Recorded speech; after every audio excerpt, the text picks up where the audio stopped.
ആ മോനെ മനസ്സിലായോ? എന്നാ നമ്മളുള്ള ബന്ധം പറയും. മോന്റെ അച്ഛന്റെ അനിയന്റെ അമ്മായിയുടെ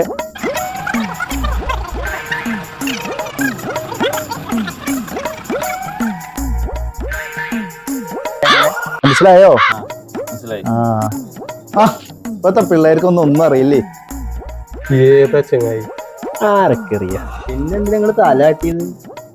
മോനെ മനസ്സിലായോ? ഇല്ല. മോന്റെ അച്ഛന്റെ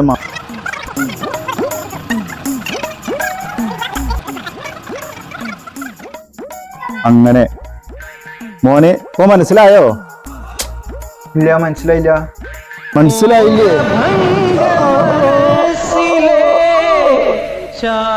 ആരെങ്കിലും അവന്റെ അടുത്ത് വെറുതെ എങ്കിലും ഒന്ന് മനസ്സിലായി എന്ന് പറയാൻ പറയേ.